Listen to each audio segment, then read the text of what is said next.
నమస్తే, నేను సిరి. Real estate రంగంలో చాలా వరకు అయితే మనం ఇంతవరకు చాలా వీడియోస్ చూసాము. అయితే ఇప్పుడు కొత్తగా బంగారం గురించి కూడా వీడియో చేద్దామని చెప్పేసి అనిపించింది. సో దానికోసం మనము ఈ మధ్యకాలంలో బంగారం రేట్ ఆకాశాన్ని అంటడం కూడా చూసాం. అయితే మరి ఇప్పుడు బంగారం రేట్ ఎలా ఉంది ఏంటి, మరి అక్కడ చూస్తే అమెరికాలో ట్రంప్ అధ్యక్షుడిగా గెలిచారు, మనం చూసాము. సో బంగారం మరి ధర తగ్గిందా లేదా ఏంటి అనే అంశాన్ని మనకి వివరించడానికి మనతో పాటు ఉన్నారు ప్రముఖ business analyst doctor Nandi Rameshwar Rao గారు. నమస్కారం సార్. నమస్కారం సార్. ఇప్పుడు చూస్తుంటే మీతో ఇంతవరకు నేను చేసినవి చాలా వరకు చూస్తే రియల్ ఎస్టేట్కి సంబంధించినవి చేశాను సార్. సో ఇప్పుడైతే నా కొత్త ఎక్స్పీరియన్స్ మీతోని ఇలా బిజినెస్ గురించి మాట్లాడడం, బంగారం గురించి కూడా మాట్లాడడం అనేది కొత్త ఎక్స్పీరియన్స్. సో చాలా వరకు మా అమ్మాయిలకి కానీ మహిళలకు కానీ బంగారం అంటే ఒక తెలియని మక్కువ మాకు. కాకపోతే ఈ మధ్యకాలంలో చూస్తుంటే ఆకాశం నెక్కి కూర్చుంది బంగారం ధర. సో ఇప్పుడు మరి బంగారం కొనేయడానికి ధర తగ్గిందంటారు, ఎందుకంటే అక్కడ చూస్తే మనకి అధ్యక్షుడు ట్రంప్ గారు గెలవడం జరిగింది. మరి దీంతోనైతే కొంత టాక్ ఏమొస్తుందంటే మరి బంగారం ధర తగ్గిందన్నట్టు టాక్ వస్తుంది. మరి ఇందులో వాస్తవం ఉందంటారు? అది ట్రంప్ గారిని అడగాలి. ఇది రోటీ కపడా మకాన్ అని చెప్తారు రియల్ ఎస్టేట్లో. బంగారంలో లేడీస్ ఎస్పెషల్లీ ప్రపంచం మొత్తం మీదే నాకు తెలిసిన కొద్ది నాలెడ్జ్లో ఇండియాకు బంగారం అంటే అత్యంత ప్రేమ, మోర్ కన్జంప్షన్. మన ఇండియాలో ఉన్నంత కన్జంప్షన్ బయట కొన్ని కంట్రీలో ఉండదు. మనకి 700 కోట్ల పైన పాపులేషన్ ఉన్నారు. అందులో మందే ఒక 145 crores ఎంత ఉంది. ఈ 1.5 crores చూసుకుంటే బంగారం ఫంక్షన్ అవుతున్నా, పెళ్ళి అవుతున్నా, బర్త్డే అవుతున్నా, పార్టీకి వెళ్ళినా బంగారం లేకుండా ఆడవాళ్ళు కదలరు. అది అరతులం కావచ్చు, 1 kg కావచ్చు, రైట్. సో నేను అలాగే రోటీ కపడా మకాన్. ఇక్కడ జనరల్గా స్త్రీలకి ఏం ఇంపార్టెంట్ అంటే బట్టలు, నగలు, పువ్వులు అంటే ప్రేమ. వాళ్ళకి ఆ 3 ఇస్తే వాళ్ళు 1 కోటి రూపాయలు ఇచ్చేంత ఆనందం. అది నుంచి పచ్చదనం, పసుపు పచ్చదనం. బంగారం అంటే పసుపు, పసిడి. సో బంగారంకి ఎల్లప్పుడూ డిమాండ్ ఉంటుంది.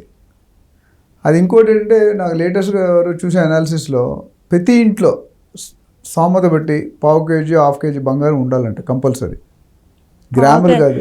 సార్ ఏం మాట్లాడుతున్నారు సార్? ఈ రేట్లకి 1/2 kg 1/2 kg ఎక్కడ ఉండాలి. నేను అనేది ఇప్పుడు నీ కెరియర్ స్టార్టింగ్, కెరియర్ సగం అయిపోయి 60-50 years వచ్చానుకో మనకి రావాల్సిన అన్నీ వస్తాయి.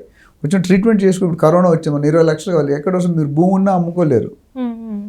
షేర్ మార్కెట్ ఉంటుందో లేదో తెలియదు. కానీ గోల్డ్ అనేది జనరల్గా పెరుగు తక్కువ, కానీ ఇప్పుడు కన్సిస్టెంట్గా పెరుగుతుంది. తగ్గింది పెరిగింది రెండు జరుగుతున్నాయి. సో నేను అనేది ఏంటంటే ఈ బంగారం అనేది ఒక అసెట్, లిక్విడేటబుల్ అంటే ఇమ్మీడియట్ 1 secondలో మీరు మార్చుకోవచ్చు. అమ్ముకోవాలనుకుంటే డబ్బులు అవసరం అనుకుంటే. సో డబ్బు 4 కేజీ, డబ్బులు 4 1/2 kg, ఇంకా పూర్ పీపుల్ అయితే 1/2 kg అని పెట్టుకుంటే అది ఎప్పుడైనా ఎమర్జెన్సీ పనిచేస్తుంది. సో ఇంకోటి ఏంటంటే ట్రంప్ వచ్చిన తర్వాత షేర్ మార్కెట్ డౌన్ అయింది, బంగారం మార్కెట్ డౌన్, ఔన్స్ బంగారం తగ్గింది. అక్కడ $200-150 తగ్గిపోయింది. దానివల్ల మనకి గతంలో మీరు చూస్తే గోల్డ్లో 24 క్యారెట్ అనేది 82,000 టచ్ అయింది. అవును సార్. ఈరోజు నిన్న 1 dayలో అంటే గత 4-5 రోజుల ముందు వరకు పెరుగుతూ వచ్చింది. 15 రోజులు దాదాపు 66-67 నుండి 82కి వెళ్ళిపోయింది. 15-16 వేలు పెరిగింది. ఈ గత 4 రోజులు 4,000-5,000 తగ్గింది. అట్లానే 22 క్యారెట్ మీరు మనకి 60 ఆల్మోస్ట్ 74-76 దాకా వెళ్ళింది. 76కి వెళ్ళి ఇప్పుడు 68కి 67కి వచ్చేస్తుంది. అయితే ఇంకా ఇది పెరుగుతుందా తగ్గుతుందని అందరూ ఎదురు చూస్తున్నారు. నా ప్రకారం ఏంటంటే ఇంకొద్ది తగ్గుతుంది, తగ్గి మళ్ళీ పెరుగుతుంది. మేబీ 60-62 దాకా వచ్చే ఛాన్సులు కనిపిస్తుంది అనాలిసిస్ బట్టి. అక్కడ ఏదైతే 82 ఉందో మేబీ 78 కూడా కాదు, 75-70 వరకు రావచ్చు. ఇక్కడ 62 అంటే అక్కడ 70 వేసుకోండి, 70 కానీ 69 కానీ. సో ఆ డిఫరెన్స్ మళ్ళీ పెరుగుతుంది. దాని తర్వాత మళ్ళీ పెరిగి 1,00,000 దాకా వెళ్ళే అవకాశం ఉంది. 82,00,000. అట్లా ఇక వెండి కూడా 1,00,000 దాటి 1,03,000 దాకా వెళ్ళిపోయింది ఆల్రెడీ. సో అది కూడా అంతకుముందు బంగారానికి వెండికి చాలా వ్యత్యాసం ఉండేది. ఇప్పుడు ఆల్మోస్ట్ తులం కేజీ ఇదే ఎక్కువ ఉంది, వెండి ఎక్కువ ఉంది. సో ఓవరాల్గా ఈ బులియన్ మార్కెట్ అంటారు. బులియన్ మార్కెట్ ఎవరు కంట్రోల్? ఒక గ్రూప్ ఆఫ్ పీపుల్ కంట్రోల్ చేస్తారు. ఎలా పెరుగుతుంది రేట్, ఎలా పెరుగుతుంది, ఎలా తగ్గుతుంది అంటే మ్యాథమెటిక్స్లో ఒక లా ఉంది. When demand is more, supply is less, the rate will increase. Real ఎస్టేట్లో అదే అవుతుంది కదా. ఈ రియల్ ఎస్టేట్ ఏదైనా when demand is less, supply is more, rate will decrease. Decrease. Simple law. ఈ every action have equal and opposite Every reaction action, returns third law. అలాగా ఇప్పుడు ఇక్కడ చూసుకుంటే ఆ స్థితిలో ఉన్నామాట మనం. ఇది ఏదైనా కంట్రీ యుద్ధంలో ఉంది, నష్టపోతారు, జనాలు నష్టపోతారు, ఆస్తులు నష్టపోతారు, ఇల్లు నష్టపోతాయి కదా. యుక్రెయిన్ కానీ ఇజ్రాయెల్ కానీ ఎనీ కంట్రీ, వాళ్ళకి నిధులు ఉంటాయి, గోల్డ్ రిజర్వ్స్ అంటారు. ఆ గోల్డ్ రిజర్వ్స్ డబ్బులు కావాల్సినప్పుడు రిలీజ్ చేస్తారు మార్కెట్, 1000 టన్నులు 2000 టన్నులు. ఆ మార్కెట్ వచ్చినప్పుడు తగ్గిపోతుంది, ఎప్పుడైతే లేదో రేటు పెరుగుతుంది. సో బంగారం అనేది నా సజెషన్ అంటే మీకు అవసరం ఉంటే కొనుక్కుంటే, రేట్లు పెరిగిపోతాయని కొనుక్కోవడం కంటే, ఎందుకంటే గోల్డ్ కంటే రిటర్న్స్ వేరే డిపార్ట్మెంట్స్ చాలా ఉన్నాయి. ఇప్పుడు గోల్డ్లో చూస్తే 96 2002లో వరుసగా తగ్గింది 5-6 సంవత్సరాలు. మొన్న కూడా కరోనాలో తగ్గింది. సో గోల్డ్ అనేది తగ్గుతుంది. షేర్ మార్కెట్ అనేది కంప్లీట్ రిస్క్, అందులో అనుభవం ఉంటే నాలెడ్జ్ ఉంటే పర్వాలేదు.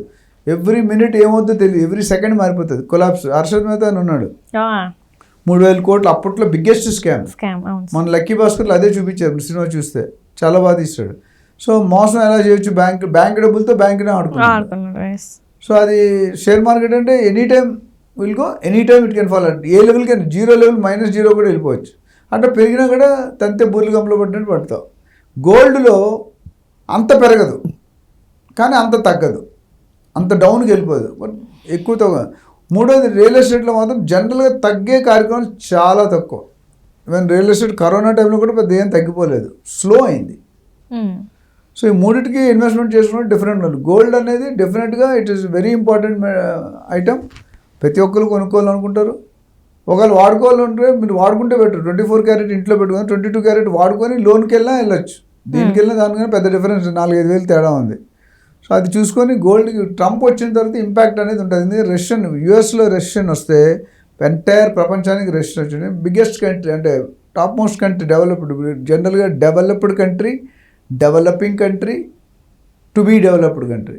ఇప్పుడు మన తెలంగాణ డెవలపింగ్లో ఉంది, India developing, Andhra Pradesh to be developed, new born baby.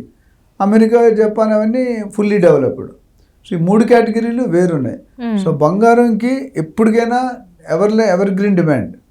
మా 1920-30లో 15-20 రూపాయలు ఉండేదంట తులం. మా గ్రాండ్ మదర్ చెప్పారు, బంగారం ఇట్లా 5 రాళ్ళు ఆట ఆడతారు, ఇట్లా 5 స్టోన్స్ బాల్స్లో చేసుకొని ఇలా ఆడేవారు నెత్తల గేమ్ అప్పట్లో. మా నాన్నమ్మ పెళ్ళైనప్పుడు 200 తులాలు ఇచ్చారంట, అంటే 2 కేజీలు. ఇప్పుడు 2 కేజీలు కదా 2 గ్రాములు కొనలేకపోతున్నాం మనం. So gold is always in demand, but చూసి కొనుక్కోవాలి. మీకు అవసరం అయితేనే కొనుక్కోమని చెప్తాను. ఫంక్షన్ ఉంటే ఎన్నో మీరు రేట్ చూడరు. మీరు పెళ్ళి అవుతుంది అనుకోండి, 10 తులాలు 20 తులాలు మీ అమ్మలు మీరు రేట్ ఎక్కువ మానేస్తారా? పెళ్ళి కాదు అప్పుడు. So gold is always demand and it's good, but distribute చేసుకోవాలి. ఇన్వెస్ట్మెంట్ని డిస్ట్రిబ్యూట్ చేసి గోల్డ్ ఉండడం ఇంట్లో ఎంతైనా మంచిదే.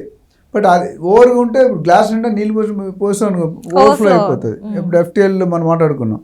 So that is the importance. And Trump వచ్చాక డెఫినెట్గా కొద్దిగా రియాక్షన్ అయితే ఉంటుంది. ఆయన అమెరికాలో ఎక్కువ ఇంపార్టెన్స్ ఇస్తాడు, నా కంట్రీ ఫస్ట్ మీద ఎనీ అదర్ కంట్రీ.